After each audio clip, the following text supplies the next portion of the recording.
أشهد أن لا إله إلا الله وأشهد أن محمدا عبده ورسوله.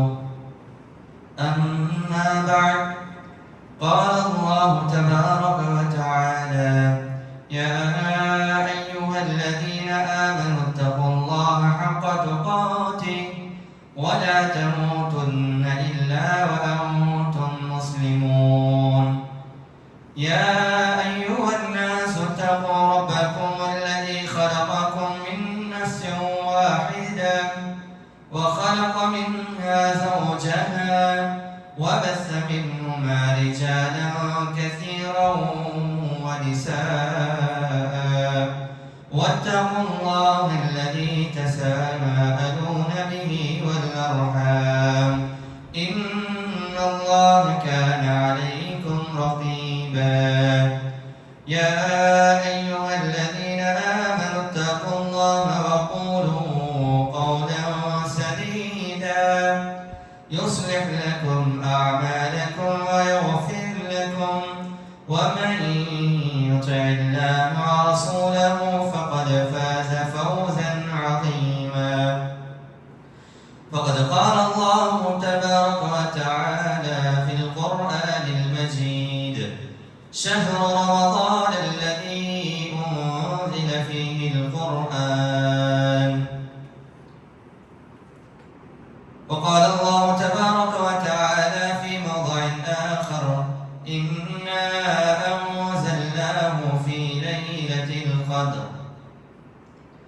ہر قسم کی حمد و ثنا، کبریائی و بڑائی، عزت و شان، جہ و جلال، شان و شوکت، کبریائی و بڑائی اسی وحدہ لا شریک کے لیے لاحق و زیبا ہو، جو میرا آپ کا انس جنس تمام کا خالق مالک مدبر ہے۔ بعدہ درود و سلام کا نزول ہو تمام انبیاء علیہ السلام پر، بالخصوص میرے اور آپ کے آخری نبی جناب محمد رسول اللہ صلی اللہ علیہ وسلم پر۔ اللہم صلی وسلم وبارک علی نبینا محمد صلی اللہ علیہ وسلم۔ محترم حاضرین، بڑی خوشی و مسرت کے ساتھ ہم سب کو یہ معلوم ہے کہ چند دنوں کے بعد رمضان المبارک کا مہینہ ہمارے اوپر سایہ فگن ہونے والا ہے۔ ہم رمضان المبارک کے مہینے میں داخل ہونے والے ہوں گے، انٹر ہونے والے ہوں گے۔ یہ کوئی عام بات، کوئی معمولی بات نہیں ہے، کیونکہ آپ غور کریں، جو ہمارے ساتھ ہمارے درمیان پچھلے سال لاسٹ ایئر تھے وہ اس سال شاید نہیں ہے، یا یہ بھی ہو سکتا ہے کہ رمضان المبارک مہینہ آنے سے پہلے بہت سارے لوگ جو مسلمان ہیں وہ نہ رہیں، کچھ بھی ہو سکتا ہے۔ تو ہمارا جو ٹاپک ہے آج کا جمعہ کا خطبہ وہ یہ کہ رمضان المبارک کی تیاری کیسے کریں، استقبال رمضان کیسے ہو۔ ہم رمضان میں داخل ہونے والے ہیں تو ہمارے لیے کیا کیا چیزیں ہیں جو کرنی ہیں۔ جیسا دیکھیں، ایک مہمان کوئی آتا ہے ہمارے گھر مہمان کی خبر آتی ہے تو ہم کتنا ایکٹیو ہو جاتے ہیں، حساس بشاش ہو جاتے ہیں اور خوش ہو جاتے ہیں، اور فل انرجی کے ساتھ تیاری کرنے لگ جاتے ہیں کھانے پکانے کے لیے، کچھ اور انتظامات کے لیے ہم کتنا ایکٹیو رہتے ہیں۔ تو یہ جو رمضان کا مہینہ ہے، یہ دنیا کے اندر مہینوں میں، ایام میں سب سے افضل، سب سے بابرکت مہینہ ہے۔ تو اس کے لیے ہم کتنا ایکٹیو نہ رہیں، ہم اس کے لیے کتنا زیادہ خوش نہ ہوں۔ سب سے زیادہ خوشی اگر کوئی مناتا ہے، اگر کوئی مسلمان کو خوشی، حقیقی مسلمان کو خوشی ہوتی ہے تو وہ اسی رمضان المبارک کے مہینے کو پانے میں ہوتی ہے۔ کیوں؟ کیونکہ یہ عام مہینوں کی طرح نہیں ہے، یہ عام دنوں کی طرح نہیں ہے۔ اس کی خصوصیت، اس کی فضیلت، اس کی اہمیت بہت زیادہ ہے۔ آپ نے وہ حدیث سنی ہوگی کہ دو انسان ایک ساتھ اسلام قبول کرتے ہیں، دونوں ایک ساتھ اسلام قبول کرتے ہیں، دونوں جہاد میں جاتے ہیں، اس میں سے ایک شہید ہو جاتا ہے، ایک جو جہاد میں گیا ہوا ہوتا ہے وہ شہید ہو جاتا ہے، اور دوسرا انسان 1 سال کے بعد رمضان المبارک کا مہینہ پانے کے بعد وہ شہید ہوتا ہے۔ تو ایک صحابی خواب میں دیکھتے ہیں کہ جو بعد میں 1 سال بعد شہید ہوا، یعنی 1 سال بعد جو مرا، وہ شہید ہونے سے جو شہید ہوا اس سے پہلے جنت میں گیا۔ تو صحابی نے دیکھ کر تعجب کیا اور اللہ کے نبی کے پاس آ کر پوچھا، اللہ کے نبی نے میں نے خواب دیکھا، اور اللہ کے نبی کی خصوصیت ہوا کرتی تھی کہ وہ فجر کے بعد بیٹھ کر کے کوئی خواب بیان کرتا تو اس کی تعبیر بیان کرتے۔ تو وہ صحابی اللہ کے نبی کے پاس آ کر سوال کرتے ہیں، پوچھتے ہیں کہ میں نے ایسا خواب دیکھا کہ جو انسان 1 سال بعد رمضان کا مہینہ پا کر کے مرا وہ پہلے جنت میں جا رہا ہے، اس انسان کے مقابلے میں جو شہید ہوا یہ کچھ سمجھ نہیں آیا۔ تو اللہ کے نبی بولتے ہیں اس میں تعجب کرنے کی بات کیا ہے؟ اللہ کے نبی صحابی سے سوال کرتے ہیں کیا اس نے ایک رمضان کا مہینہ نہیں پایا تھا، 1 سال زندہ تھا، 1 رمضان پایا، تو یہی وجہ ہے جن کی وجہ سے وہ پہلی جنت میں جا رہا ہے۔ تو گویا رمضان کا مہینہ پا کر اس میں حقیقی معنی میں عبادت کرنا جیسے عبادت کی جانی چاہیے اگر کوئی کرتا ہے تو یہ جہاد میں جا کر اللہ کی راہ میں شہید ہونے سے کہیں زیادہ بہتر ہے۔ اب آئیے ہم تھوڑا بات کرتے ہیں کہ رمضان المبارک کا مہینہ آ رہا ہے تو ہم کیا کیا تیاری کریں، کیسے پریپیئر ہوں۔ تو سب سے پہلے دیکھیں رمضان کا مہینہ آ رہا ہے تو سب سے پہلے ہمیں دعا کرنا چاہیے کثرت کے ساتھ۔ وہ کیا دعا ہونی چاہیے کہ اللہم بلغنا رمضان، اے اللہ ہم کو رمضان المبارک نصیب فرما، ہم کو رمضان المبارک کا مہینہ عطا کر، ہم کو اس میں داخل کر دے، یعنی ہم کو زندہ رکھ، رمضان المبارک کا مہینہ ہم کو ملے، یہ ہم دعا کرنی چاہیے۔ بعض اسلاف میں سے آتا ہے کہ اسلاف جو ہمارے تھے وہ 6 مہینہ پہلے دعا کیا کرتے تھے، کس کی؟ رمضان مبارک ملنے کی، اور 6 ماہ بعد دعا کیا کرتے تھے کہ اللہ ہم نے جو رمضان میں نیکیاں کی ہیں وہ قبول ہو۔ تو یہ ہمارے اسلاف کا طریقہ تھا کہ وہ 6 مہینے پہلے رمضان کے انتظار میں رمضان کو پانے کے لیے اللہ رب العالمین سے دعا کیا کرتے تھے۔ تو سب سے پہلے ہمیں دعا کرنی چاہیے کہ اللہ ہم کو رمضان نصیب فرما۔ کیوں؟ کسی کو پتا نہیں، آج کے جو حالات ہے، انسان کی جو عمر چھوٹی ہوتی جا رہی ہے، کسی کو پتا نہیں کہ کون کتنا جیے گا، کون کتنا زندہ رہے گا۔ تو لہذا ہمارا یہ فرض بنتا ہے کہ ہم دعا کریں کہ اللہ ہم کو سب سے پہلے رمضان کا مہینہ نصیب فرما۔ یہ پہلی چیز ہے۔ دوسری چیز جو ہم کو کرنی ہے وہ ہے شکر ادا کرنا۔ وہ کیا ہے؟ شکر ادا کرنا۔ اگر ہم کو رمضان المبارک کا مہینہ نصیب ہوتا ہے، ہم رمضان کے مہینے میں داخل ہوتے ہیں، انٹر ہوتے ہیں، تو اس کے بعد ہمارا یہ کام ہونا چاہیے کہ ہم اللہ رب العالمین کا شکر ادا کریں، اللہ رب العالمین کا شکر ادا کریں۔ کیوں؟ کیونکہ کتنے لوگ ایسے ہیں جن کو اللہ نے اٹھا لیا، جن کو رمضان کا مہینہ نصیب نہیں ہوا، لیکن جن کو ہوا ہے، کیا اللہ کا شکر ادا کرنا ان کا حق نہیں بنتا؟ کیا اللہ کے لیے تعریف بیان کرنا، حمد کرنا، شکر ادا کرنا یہ کیا ہمارے لیے اچھا نہیں ہے؟ اگر ہم شکر ادا کریں گے رمضان کا مہینہ ملنے کے بعد، ہو سکتا ہے اللہ رب العالمین ہم سے خوش ہو اور بہت سارے رمضان ہماری زندگی میں لاتا رہے۔ اگر شکر کرو گے تو اللہ نے کیا کہا؟ لئن شکرتم لأزیدنکم، اگر تم شکر ادا کرو گے تو میں اور بڑھا کر دوں گا۔ وَلَئِن كَفَرْتُمْ إِنَّ عَذَابِي لَشَدِيدٌ، اگر تم نے انکار کیا، تم کفر کرتے ہو، ناشکری کرتے ہو، تو یقین جان لو میرا عذاب بڑا سخت ہے، میرا عذاب بڑا سخت ہے۔ تو یہ جو شکر ادا کرنے کی بات ہے یہ کوئی خاص موقع کی بات نہیں ہے، انسان کبھی بھی شکر ادا کر سکتا ہے۔ انسان کو کوئی خوشی ہوئی اللہ کو شکر ادا کرے، انسان کو کوئی اچھی بات سننے میں ملی شکر ادا کرے، اور رمضان کا مہینہ ہم کو مل رہا ہے یہ سب سے بڑی نعمت ہے، تو اس پر بھی شکر ادا ہونا چاہیے۔ اگر شکر ادا کریں گے تو اس کا فائدہ میں نے کیا بتایا، اللہ اور اضافہ کر کے دے گا۔ وہ کیا ہوا؟ ہو سکتا ہے اللہ اور ہماری زندگی میں بار بار رمضان کا مہینہ لائے۔ یہ دوسری چیز تھی جو ہم کو کرنا ہے۔ تیسری چیز جو رمضان مبارک کی تیاری میں ہم کو کرنی ہے وہ یہ کہ اگر کسی کے روزے چھوٹ گئے ہیں، اگر کسی نے رمضان کے مہینے میں کچھ عذر، شرعی عذر کی بنا پر کوئی روزے چھوڑ دیا ہے، تو اس کی قضا رمضان کے مہینے آنے سے پہلے ہم کو کرنا ہے. رمضان المبارک کا مہینہ آنے سے پہلے ہمارے زندگی میں رمضان کے جو روزے چھوٹے تھے جو کہ فرض تھے ان کو ہم کو کیا کرنا ہے؟ پورا کرنا ہے. اگر عورتیں ہیں تو ان کے لیے بھی یہ کہا گیا کہ ایک سال کے درمیان وہ ایک سال سے لے کر کے اور ایک رمضان آنے کے درمیان وہ روزوں کو رکھیں. اگر کوئی مرد حضرات بھی کسی کے بیماری کی وجہ سے یا سفر کی وجہ سے کوئی اور عذر شرعی عذر تھا بیمار تھے تو روزے چھوٹ گئے ہیں تو اس مہینے میں وہ روزے رکھنا واجب ہے. کیا ہے؟ واجب ہے.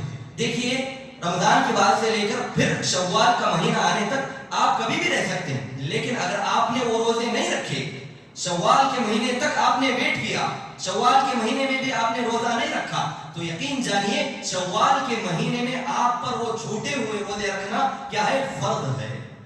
چھوٹے ہوئے روزے فرض ہے. تو لہذا ہم کوشش کریں اگر کوئی ہمارے سے روزے چھوٹ گئے ہیں تو ہم ان روزوں کو ان ایام میں پورا کر لیں. یہ تیسری چیز ہے.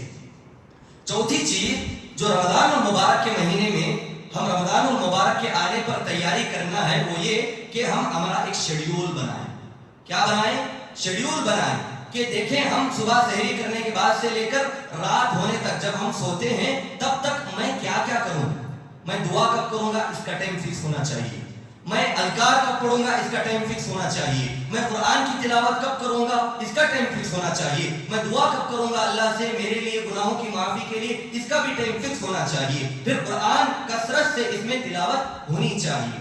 تو یہ شیڈیول ہمارا ہونا چاہیے. ابھی دیکھیے اگر کوئی فنکشن ہوتا ہے, کوئی شادی ہوتی ہے یا کوئی اور پروگرام ہوتا ہے تو ہم اس کی تیاری کتنے دن سے کرتے ہیں. اگر کوئی بڑا پروگرام ہے مہینوں سے ہم اس کی تیاری میں لگ جاتے ہیں یہ ڈیسائیڈ کرنے میں کہ یہ چیز یہاں پر ہونی چاہیے کہ یہاں پر, یہ چیز کب دینا ہے کب نہیں دینا ہے. تو رمضان کا مہینہ آ رہا ہے تو ہم کیا اس کے لیے تیاری نہ کریں؟ بیٹھیے, بیٹھ کر سوچیے میں سحری کرنے کے بعد نماز پڑھنے کے لیے آؤں گا, نماز پڑھنے کے بعد میں کیا کروں گا. وہاں سے لے کر آپ اپنے اپنے مصروفیات کے حساب سے, ہر ایک کا کام الگ الگ ہوتا ہے, ہر ایک کی ڈیوٹی الگ الگ ہوتی ہے, تو اس کے حساب سے آپ دیکھیں کہ میرے لیے فری ٹائم کون سا ہے, میں دعا کب کروں گا, اذکار کب پڑھوں گا, قرآن کی تلاوت کب کروں گا, یہ سنن و نوافل کا اہتمام کب کب کروں گا, یہ آپ ڈیسائیڈ کر لیں. آپ کے پاس ایک میعاد ہونا چاہیے جس میں ایک ٹائم فکس ہونا چاہیے کہ میں ڈیلی 30 دن یہ ٹائم میں یہی کروں گا. مثال کے طور پر میں فجر سے لے کر کے 9-10 بجے تک قرآن کی تلاوت کروں گا, قرآن کی تلاوت کرتا رہوں گا, اور اس کے بعد کوئی اور ٹائم فکس کر لے جس میں آپ دعا کو لازم پکڑیں, ڈیلی دعا کرتے رہیں. تو یہ ہمارا شیڈیول ہونا چاہیے کہ انسان کو کب کیا کیا کرنا ہے رمضان کے ایک مہینے کے لیے, تو ہم اس کی تیاری کریں. یہ تھی ایک اہم چیز جو شیڈیول بنانا ہے. اور پانچویں اور اہم چیز جو رمضان کی تیاری میں کرنا ہے وہ یہ کہ دل سے ہم کو خوشی محسوس ہونی چاہیے. دل سے ہمیں کو خوشی محسوس ہونی چاہیے. ایک حقیقی مومن, ایک حقیقی مسلمان جب رمضان کا نام سنتا ہے, صرف رمضان کا نام, تو اس کے اندر ایک الگ ہی خوشی ہوتی ہے, اس کے اندر اس کے چہرے میں ایک الگ ہی چمک ہوتی ہے کہ رمضان کا مہینہ آ رہا ہے. یہ خوش ہونے والے بھی 2 طرح کے لوگ ہیں.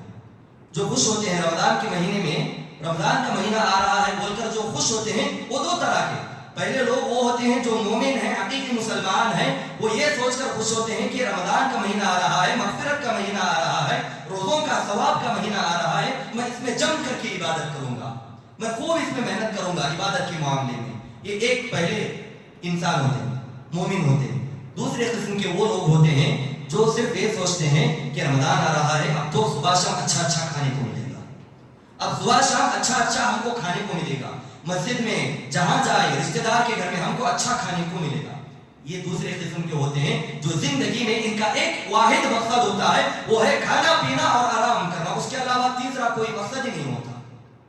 کھانا پینا, مست رہنا. یہ دوسرے قسم کے لوگ آج ہمارے درمیان مسلمانوں میں ہیں, نہ جن کو روزے کی فکر ہوتی ہے, نہ قرآن کی تلاوت کی فکر ہوتی ہے, نہ قیام اللیل تراویح کی فکر ہوتی ہے, نہ اپنے مغفرت کی فکر ہوتی ہے. بس ان کو آدھا رمضان کیا لگا ہوا ہوتا ہے کہ ہم اچھے سے کھائیں گے, اچھے سے رہیں گے, اور آدھا رمضان جب گزر جاتا ہے تو شاپنگ میں لگ جاتے ہیں. ان کو خوشی نام کی چیز نہیں ہوتی, خوشی ہوتی ہے لیکن غلط چیز کی, کھانے پینے کی اور کپڑے نئے جو ملنے والے ہیں اس کی, بس. اور زیادہ ہو گیا تو اگر کوئی عیدی دینے والا ہے تو اس کے انتظار میں رہیں گے کہ کب 30 دن ختم ہوں گے، عید میں نئے کپڑے پہنیں گے، عیدی ملے گی. تو یہ حقیقی مومن نہیں ہے. تو لہذا ہم کو خوشی اس بات پر ہونا ہے کہ رمضان کا جو مہینہ ہے وہ بڑا برکت والا، مغفرت والا ہے. میں اس میں نیکیاں بہت زیادہ کروں گا، اس میں اپنی مغفرت کرواؤں گا، اپنے گناہوں کی معافی اللہ سے مانگوں گا. یہ چیز ایک حقیقی مومن کے دل و دماغ میں ہونی چاہیے. یہ ایک تھی ایک اہم چیز. اس کے بعد جو چھٹی چیز ہے جو رمضان کی تیاری میں ہم کو کرنا ہے وہ یہ کہ ہم مینٹلی اسٹرانگ ہوں کہ ہم کو روزہ رکھنا ہے. 30 دن میں ہم کو کبھی بھی ایک روزہ بھی مس نہیں ہونا ہے ہمارے سے. لیکن بڑے افسوس کی بات ہے ہم کو کہنا پڑتا ہے. کیا کہنا پڑتا ہے؟ کہ رمضان آ رہا ہے، روزے رکھو. اچھے خاصے نوجوان ہوتے ہیں جو کھا پی کر پھرتے ہیں، روزے نہیں رکھتے. بڑے افسوس کے ساتھ بولنا پڑتا ہے ایک مسلمان کو کہ روزوں کی پابندی کرو رمضان کے مہینے میں. افسوس کی بات ہے ہمارے اسلاف کے پاس 2 چیزوں کو لے کر کے بڑا افسوس کیا جاتا تھا. 2 چیزوں کو، اور 2 چیزوں اگر کسی کے اندر نہیں ہوتی تو اس کو مسلمان نہیں مانتے تھے. وہ کیا ہے؟ پہلی چیز، اگر کوئی مسلمان نماز نہیں پڑھتا تو تعجب کرتے ایک مسلمان بھی نماز چھوڑ سکتا ہے کیا؟ ایک مسلمان نماز کو کیسے چھوڑ سکتا ہے؟ تعجب کرتے تھے اور یہ کہتے تھے جو نماز نہیں پڑھتا ہم اس کو مسلمان مانتے نہیں. اور دوسرا اس پر افسوس کرتے تھے جو رمضان کے مہینے میں پا کر رمضان کا مہینہ اس میں روزے نہیں رکھتا مسلمان، یہ کیسے؟ وہ تعجب کرتے تھے. آج ہم کو بولنا پڑتا ہے کہ روزہ رکھو، ایک بھی روزہ نہ چھوڑو. لیکن ہمارے اسلاف تعجب کرتے تھے جو نماز چھوڑتا ہے اور جو روزہ چھوڑتا ہے. تو لہذا ہم کو روزہ رکھنا ہے، روزوں کی پابندی کرنا ہے. کوشش یہی ہونی چاہیے، پہلے نیت بنا لے، اللہ سے دعا کریں اللہ کسی بھی شرعی عذر کی بنا پر میرا ایک روزہ بھی نہ چھوٹے. میری کوشش یہ ہونی چاہیے کہ ایک روزہ بھی میرے سے نہ چھوٹے. کیوں؟ کیونکہ جو رمضان میں ایک روزے کا ثواب ہے اگر آپ نے چھوڑ کر کے وہ بعد میں آپ نے پورا رمضان میں ایک روزہ آپ کا چھوٹا ہے، اگر آپ اس کو سال بھر کتنے بھی بار رکھیں وہ ثواب کو نہیں پا سکتے جو رمضان میں روزہ رکھنے کا ثواب ملتا ہے. تو لہذا روزے کی پابندی ہونی چاہیے، روزہ کبھی بھی نہیں چھوڑنا چاہیے. ایک بات یاد رکھیں، جیسا آپ سوچیں گے، جیسا آپ کے دل کی نیت ہوگی اسی کے مطابق اللہ رب العالمین آپ کو بدلہ دے گا. آپ یہ سوچ کر نیت بنا لیں کہ میں ایک بھی روزہ نہیں چھوڑوں گا تو اللہ آپ کی خود بخود مدد کرے گا. آج ہمارے سے روزے کیوں چھوڑتے ہیں؟ کیونکہ ہم اللہ سے مدد نہیں مانگتے، کوئی بھی کام کرنے میں مدد نہیں مانگتے. اللہ سے مانگے اللہ میری نیت یہ ہے کہ میں ایک روزہ بھی نہ چھوڑوں. اور روزے کی حالت میں رہتے ہوئے ایک ضروری بات وہ یہ ہے کہ روزے کی ہم کو حفاظت کرنا ہے، اپنے روزے کو پاک و صاف رکھنا ہے. اب بھلا روزے کو پاک و صاف کیسے رکھا جاتا ہے؟ گندی بات کرنے سے، زیادہ بحث کرنے سے، غلط چیز دیکھنے سے، غلط چیز سننے سے روزے پر اثر پڑتا ہے. کبھی کبھار وہ روزہ باطل ہو جاتا ہے، ٹوٹ بھی جاتا ہے. تو لہذا روزے کو پاک رکھنے کا سب سے بیسٹ جو طریقہ ہے وہ ایک، اپنے زبان کو خاموش رکھیں. اگر کوئی بات ضروری ہے تبھی بات کریں، اگر کوئی بات کرنی ہے جو امپورٹنٹ ہے تبھی بات کریں. ورنہ کیا کرنا ہے؟ دن بھر روزے کی حالت میں آپ کو یا تو قرآن کی تلاوت میں مشغول رہنا ہے، یا آپ کے زبان پر ہمیشہ ذکر و اذکار ہونی چاہیے، یا آپ ہمیشہ دعا و استغفار میں مشغول ہونا ہے.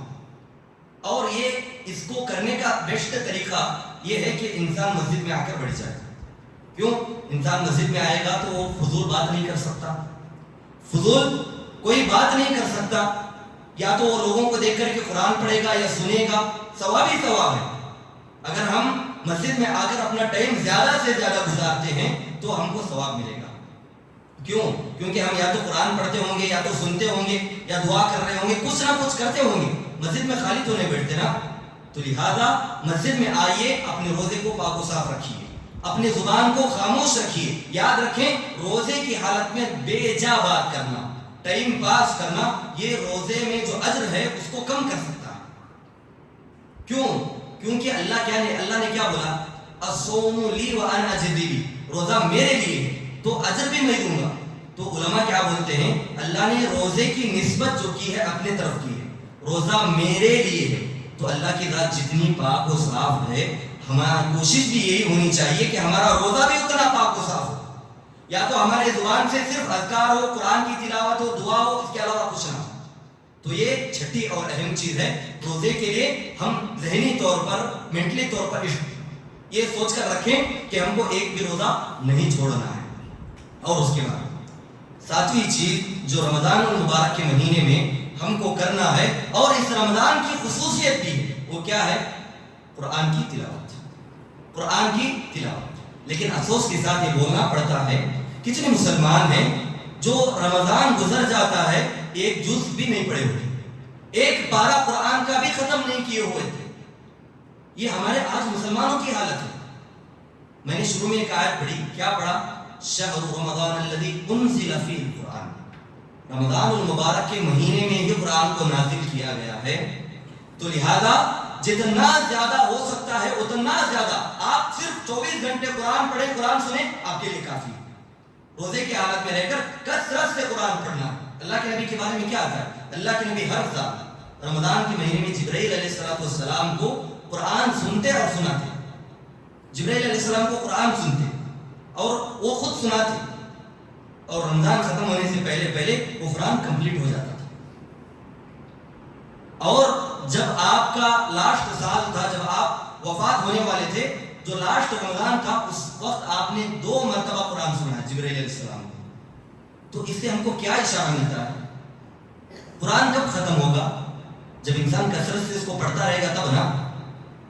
آج ہم مسلمان ہوئے ہیں لیکن رمضان کے مہینے میں قرآن نازل ہوا ہے، اسی رمضان کے مہینے میں ہم قرآن کو چھوتے تک نہیں۔ اس سے بڑی تعجب کی بات یہ ہے کہ رمضان میں یہاں پر تراویح میں قرآن سنایا جاتا ہے، اس کو سننے تک نہیں آتے۔ ہمارا حال یہ ہے، افسوس ہے، ہم مسلمان کیسے اپنے آپ کو بول سکتے ہیں؟ تو لہذا قرآن کی جتنی زیادہ تلاوت کی جائے اتنا زیادہ بہتر ہے۔ ایک بات یاد رکھیں، اگر ہم نے عام دنوں میں قرآن کا ایک حرف پڑھا نا تو اللہ 10 نیکیاں دے گا۔ کتنے؟ 10۔ لیکن رمضان کے مہینے میں وہ بات نہیں، الگ بات ہے۔ اللہ اس 10 نیکیوں کو 700 گنا تک بڑھا کر دے سکتا ہے۔ اگر اللہ نے چاہا تو وہ نیکی اور بھی بڑھ سکتی ہے۔ یہ رمضان کا پاور ہے، یہ رمضان کی خصوصیت ہے میرے بھائیوں۔ تو لہذا آپ جو عام دنوں میں قرآن پڑھتے ہیں اس کا ثواب اتنا ہے، لیکن جو رمضان میں آپ قرآن پڑھیں گے اس کا ثواب دماغ سے اوپر ہے، نہیں سوچ سکتے، اتنا زیادہ اللہ نے ثواب رکھا ہے۔ تو لہذا جتنا زیادہ ہو سکے اتنا زیادہ اس میں قرآن کی تلاوت ہم کو کرنی ہے۔ اور ایک بات جو اہم بات ہے، جو مسلمان اکثر اس میں پیچھے رہ جاتے ہیں، اس میں میں آپ ہم سب شامل ہیں، وہ کیا ہے؟ ہم رمضان کے مہینے کو پا لیتے ہیں، رمضان آتا ہے، 10 20 دن 30 دن پورے گزر جاتے ہیں، لیکن افسوس ہے کہ ہم اپنی مغفرت نہیں کروا سکتے۔ ہم کیا نہیں کرا سکتے؟ مغفرت نہیں کرا سکتے۔ کیوں؟ کیونکہ ہم دعا ہی نہیں کرتے۔ تو لہذا رمضان کا مہینہ، ایک منٹ رمضان کا، ایک گھنٹہ رمضان کا بہت ہی ویلیبل ہے، بہت ہی قیمتی ہے میرے بھائی۔ لہذا انسان کو ہر دن، ہر لمحہ یہ فکر، یہ سوچ ہونی چاہیے کہ میں اپنی مغفرت کیسے کرواؤں، میں اپنے گناہوں کی معافی اللہ سے کیسے قبول کرواؤں۔ یہ انسان کی سوچ اور مینٹالٹی ہونی چاہیے ایک مسلمان ہونے کے ناطے۔ تو لہذا رمضان کا مہینہ آتا ہے، پہلے دن سے لے کر کے آخری دن تک کوئی بھی دن ایسا نہیں ہونا چاہیے جس میں ہم نے اپنے گناہوں کی معافی نہ مانگی ہو، گناہوں کی معافی نہ مانگی ہو۔ یہ ہماری کوشش ہونی چاہیے، ہر دن ہم کم از کم دن میں 10 20 مرتبہ اللہ سے توبہ کریں، جتنا ہو سکتا ہے اتنا۔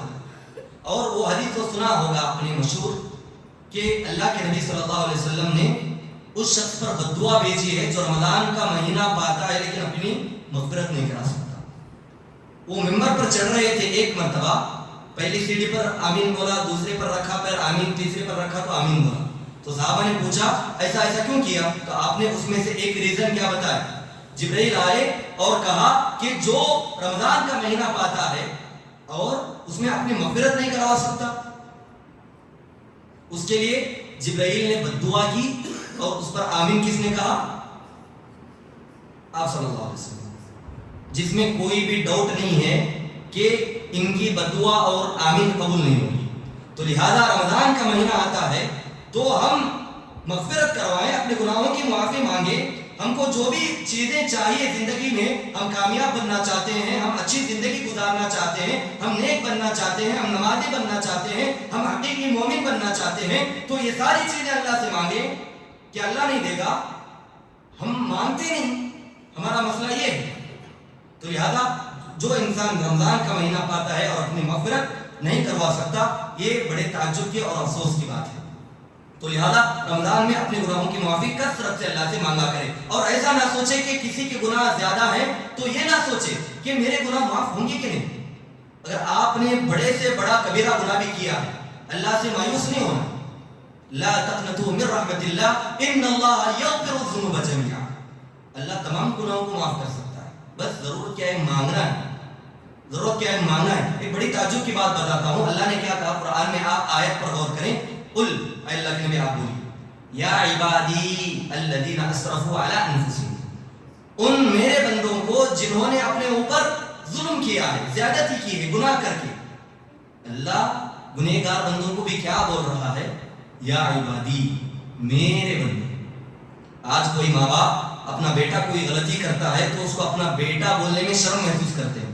کوئی ایسا کام کر دے جو سر جھکانے کے لائق ہو، ماں باپ آنکھ ملا کر دوسروں کو بات نہیں کر سکتے، ایسا کوئی کام کرتا ہے بیٹا، خود کا خون جس کو ماں نے 9 مہینے رکھ کر کے پالا، باپ زندگی بھر اس کے لیے کماتا رہتا ہے، اس کے لیے کوشش کرتا ہے، ایسے لوگ اس کو بیٹا بولنے میں تکلیف محسوس کرتے ہیں، شرم محسوس کرتے ہیں۔ لیکن اللہ اپنے گنہگار بندوں کو، بڑے سے بڑے گنہگار بندوں کو بھی کیا بول رہا ہے؟ میرے بندے، یا عبادی، اے میرے بندے، میرے بندے بول رہا ہے۔ اس سے بڑی رحمت، اس سے بڑی بخشش کیا ہے؟ تو لہذا گناہ جتنے بھی ہو یہ نہ سوچے کہ میرے گناہ معاف ہوں گے کہ نہیں ہوں گے، ہوں گے ضرور، بس ضرورت کیا ہے؟ آ کر کے گناہوں کی معافی مانگنا۔ اور ایک اہم چیز جو رمضان کے مہینے میں ہم کو جو پریپیئر ہونا ہے، جو تیاری کرنی ہے، وہ یہ کہ ہم رمضان کے مہینے میں یہ کوشش کریں کہ میں ایک گناہ بھی نہ کروں، 30 دن بھی ایک گناہ بھی میرے سے نہ ہو۔ یہ کوشش کریں گے تو تھوڑے گناہ ہوں گے، لیکن اگر کوئی سوچے گا نہیں تھوڑے گناہ کر لیتا ہوں تو بہت زیادہ ہوں گے۔ اگر کوئی سوچے گا میں ایک گناہ بھی نہیں کروں گا تو اس کے منیمم گناہ ہوں گے، چھوٹے بہت کم گناہ ہوں گے، کیوں؟ اس کی کوشش کیا رہے گی؟ میرے سے ایک گناہ بھی نہ ہو۔ لیکن جو سوچے گا نہیں تھوڑے گناہ کروں گا، عام دنوں میں جیسے کرتا ویسے نہیں کروں گا، تھوڑا کروں گا، تھوڑی برائی کروں گا، تھوڑے گناہ کے کام کروں گا، تو وہ پھر اتنے بڑے گناہ کرتا ہے، اتنے گناہ کرتا ہے جتنے عام دنوں میں کرتا ہے۔ تو لہذا ہم کوشش یہ کریں گناہوں سے بچیں، غلط چیز سننے سے، غلط چیز دیکھنے سے، غلط چیز بولنے سے، کسی کو ہاتھ سے تکلیف دینے سے، زبان سے تکلیف دینے سے، پیر سے تکلیف دینے سے بچے رہیں۔ یہ کب ہوگا؟ جب ہم اپنے آپ کو بزی رکھیں گے عبادت میں، قرآن کی تلاوت میں، ذکر و اذکار میں، دعا میں، یہ ساری چیزوں میں ہم جب بزی رکھیں گے اپنے آپ کو تو ہمارے سے گناہ منیمم ہوں گے، کم سے کم ہوں گے۔ تو لہذا گناہوں سے بچنے کی کوشش کریں۔ اور ایک اہم بات جو رمضان المبارک کے مہینے میں جو مجھ کو اور آپ کو کرنی ہے وہ یہ، سب سے اہم چیز، اپنی نیتوں کو رمضان کا مہینہ آنے سے پہلے خالص کریں۔ وَمَا أُمِرُوا إِلَّا لِيَعْبُدُوا اللَّهَ مُخْلِصِينَ لَهُ الدِّينَ، اللہ تم کو سوائے اخلاص کا کوئی حکم نہیں دیتا، جو بھی عمل کرو اخلاص سے کرو۔ جب رمضان کا مہینہ آتا ہے بہت سارے لوگ بہت ساری نیکیاں کرتے ہیں، بدنی نیکی، مالی نیکی، بہت سارا نیکی کرتے ہیں۔ بہت سارے مسلمان کثرت سے قرآن پڑھتے ہیں، کثرت سے دعا کرتے ہیں، کثرت سے سنت و نوافل کا اہتمام کرتے ہیں، نماز نہیں چھوڑتے، یہ ساری چیزیں ہوتی ہیں۔ لیکن اگر ہم اپنی نیت کو خالص نہیں کیے تو ان نیکیوں کا کچھ بھی فائدہ نہیں۔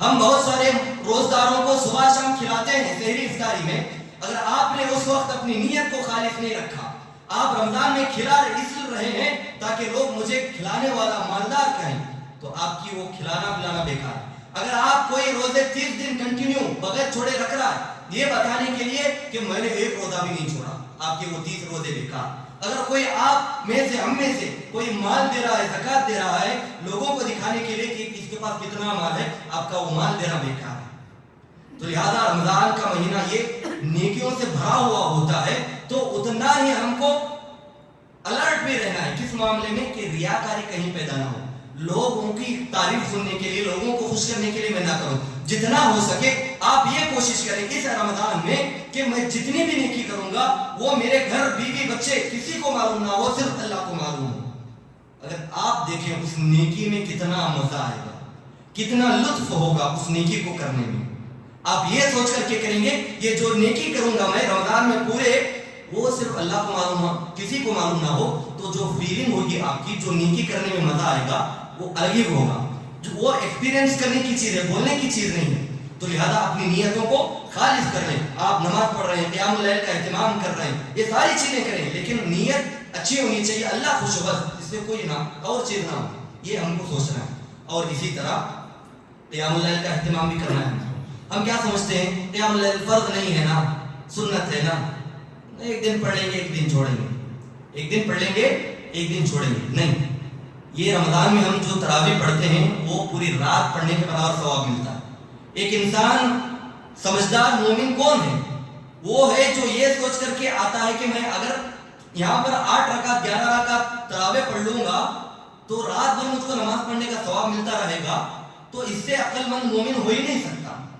ایک مومن کی سوچ ہمیشہ نیکیوں کو زیادہ کرنے میں لگی ہوتی ہے. تو لہذا قیام اللیل کو معمولی نہ سمجھیں. اگر آپ 1 گھنٹہ کھڑ کے پڑھتے ہیں، آدھا گھنٹہ جتنا بھی وقت ہو، وہ پوری رات نماز پڑھنے قیام کرنے کا آپ کو ثواب ملے گا. تراویح کو نہ چھوڑیں. اور بہت سارے لوگ کیا کرتے ہیں، شروع کے 8 دن آتے ہیں، بعد کے 8 دن آتے ہیں، بس بیچ میں کیا. بہت سارے لوگوں کا کیا معاملہ، شروع کے 4-8 دن آتے ہیں، بس اسی 8 دن میں رمضان ہے، باقی دنوں میں رمضان نہیں ہے، اور آخر کے 4-8 دن آتے ہیں، بس وہ بھی ٹائم ملا شاپنگ سے تو نہیں، تو بیچ کے دن کہاں گئے. تو یہ چیز غلط ہے. لہذا قیام اللیل کا بھی اہتمام ہونا چاہیے. تو لہذا یہ ضروری چیزیں تھی جو بتانا ضروری ہے. رمضان آنے سے پہلے ان ساری چیزوں کی تیاری ہمیں کر لینی چاہیے. اللہ رب العالمین سے دعا ہے کہ اللہ رب العالمین ہم تمام مسلمانوں کو رمضان کا مہینہ نصیب فرما، اور اس میں بڑھ چڑھ کر کے نیکیوں میں، قرآن کی تلاوت میں حصہ لینے کی توفیق دے. اے اللہ ہم جو بھی نیکی کریں اس کو قبول فرما، اور جو بھی نیکی کریں اخلاص کے ساتھ کریں، اس کی توفیق عطا فرما. آمین. وآخر دعوانا ان الحمد للہ رب العالمین.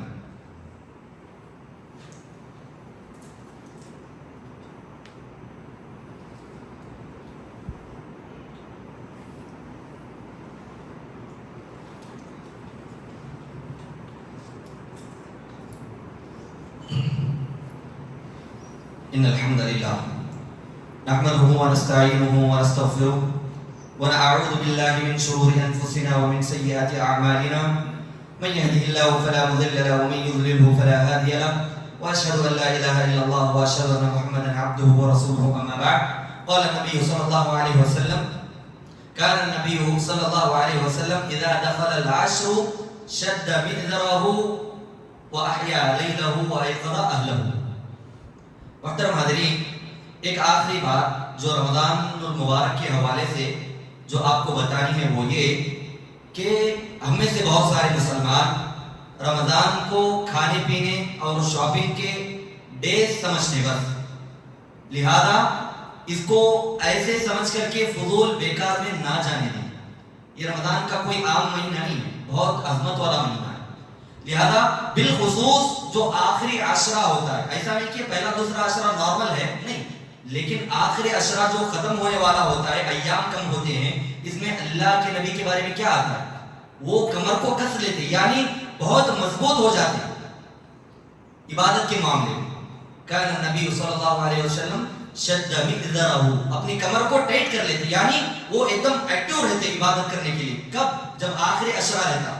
اور اس کے بعد وہ کیا کرتے تھے، رات میں خود بھی جاگتے تھے اور اپنے گھر والیوں کو بھی جگا کر کے رکھتے تھے. لیکن آج کے مسلمان کیا ہیں، جو آخری کے 10-15 دن یا 8 دن ہوتے ہیں، وہ صرف 2 جوڑ کپڑے لینے میں گزار دیتے ہیں. جو ہم کپڑے پہنتے ہیں ایک دن 1 گھنٹے کے لیے یا 4-8 گھنٹے کے لیے، اس 4-8 گھنٹے کپڑے پہننے کے لیے ہم 8-10 دن ویسٹ کر رہے ہیں. کیا عید اس چیز کا نام ہے کہ ہم اچھا کپڑا پہنے بس؟ نہیں میرے بھائیوں، عید ان کے لیے نہیں. عید کس کے لیے؟ عید ان لوگوں کے لیے ہے جو رمضان میں تھکتے ہیں عبادت کرنے میں، قیام اللیل کرتے ہیں، روزوں کی پابندی کرتے ہیں، قرآن کی کثرت سے تلاوت کرتے ہیں. ان کے لیے اللہ نے خوشی کا دن رکھا ہے. تم بہت عبادت کر لیے، اب تھوڑا خوشی مناؤ، آرام کرو، ریلیکس کرو، یہ ان کے لیے ہے. لیکن جو لوگ 8-8 دن 10-10 دن صرف 1-2 جوڑ کپڑے خریدنے کے لیے اس میں بازار میں گھومتے رہتے ہیں.